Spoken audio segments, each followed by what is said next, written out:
Ils ont ri à son visage à l'intérieur du bâtiment qu'elle possédait. Une femme noire entra dans une concession automobile et fut traitée comme un problème, pas comme une cliente. Pas d'accueil, pas de regard, juste des plaisanteries, des chuchotements et une brochure jetée vers elle comme de la pitié. Le personnel menaça d'appeler la sécurité. Les clients observaient, les caméras captaient tout. Elle ne les corrigea pas. Elle ne se défendit pas. Elle ne révéla rien. Elle laissa le manque de respect s'accumuler minute après minute, transformant l'arrogance en preuve, et lorsqu'elle parla enfin, la salle ne protesta pas. Elle s'effondra. Le sol de la concession brillait de confiance et de sentiment de supériorité, ce genre d'atmosphère qui suppose que chacun connaît déjà sa place en entrant. Avery Monroe entra et attendit. Aucun accueil ne vint. Les conversations continuèrent. Un groupe de vendeurs s'appuyait contre un comptoir, riant trop fort. Une réceptionniste leva les yeux, puis les rebaissa sur son écran, faisant semblant qu'Avery n'existait pas. Avery laissa le silence s'étirer. Elle avait bâti cette entreprise à partir de rien, financé des acquisitions et des franchises. Mais aujourd'hui, elle n'en portait aucun signe. Pas d'annonce, pas d'assistance, juste de la patience. Après une minute entière, un vendeur s'approcha enfin, mâchant ses mots avant de parler. « Puis-je vous aider ?» Son ton laissait entendre qu'il connaissait déjà la réponse. « Je suis intéressé », dit calmement Avery.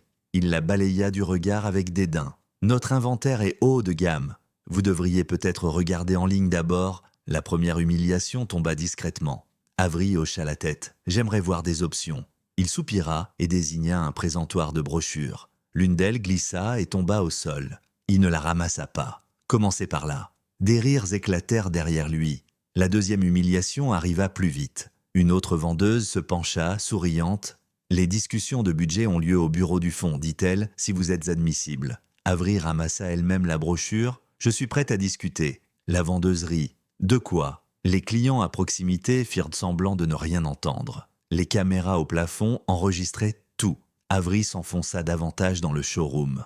Un responsable la remarqua enfin. Calvin Ross, sûr de lui, bruyant, rodé au pouvoir. Il intercepta son chemin et croisa les bras. « Vous errez, dit Calvin, c'est un problème ?»« Je regarde, répondit Avery. Calvin balaya la salle du regard pour s'assurer qu'on observait. « Ce n'est pas un musée. » La troisième humiliation fut publique. Avery soutint son regard. « J'aimerais parler à quelqu'un au sujet d'un achat. » Calvin ricana. « On ne perd pas de temps avec des gens qui ne sont pas sérieux.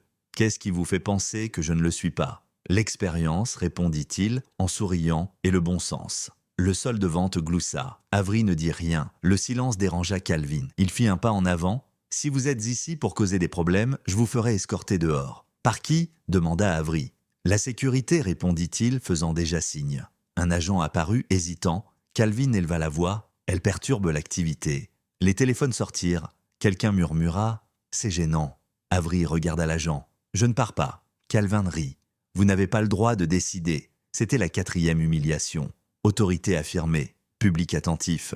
Avery sortit son téléphone de son sac et le posa sur le comptoir, écran vers le haut. Elle appuya sur « Enregistrer ». Calvin sourit avec mépris. « Enregistrer ne vous aidera pas. » Avery hocha la tête. « Ça m'aide. » Calvin se pencha. Dernier avertissement. Avery ne bougea pas.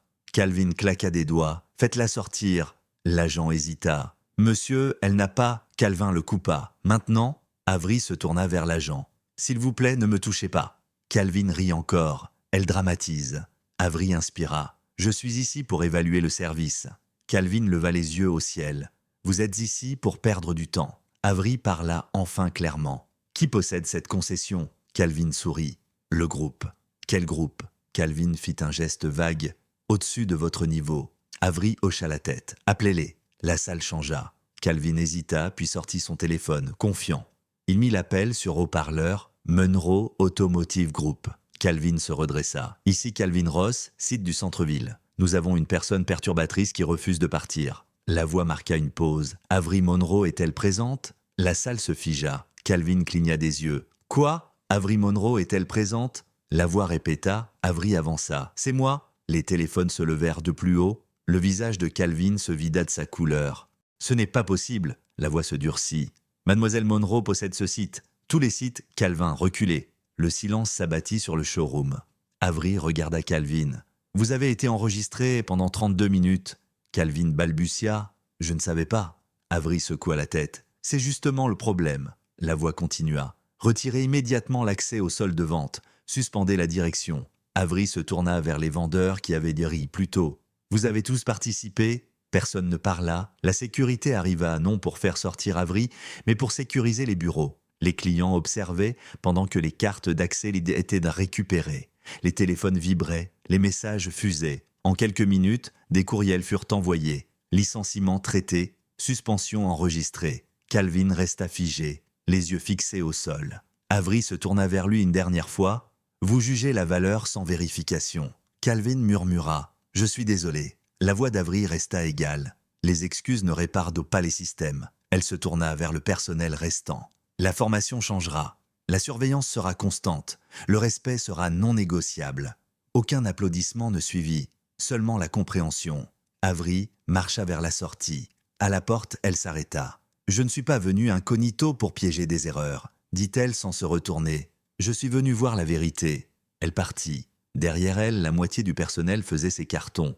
Des carrières prenaient fin sans cérémonie. Les lumières de la concession restèrent allumées, mais l'arrogance qui la dirigeait avait disparu. Ce silence a tout révélé. Si cette histoire t'a frappé comme la vidéo, partage-la avec quelqu'un qui confond encore l'arrogance avec l'autorité et commente le moment précis où tu as su que le renversement était inévitable. Abonne-toi et active les notifications pour plus d'histoires où la dignité gagne et le manque de respect s'effondre en public.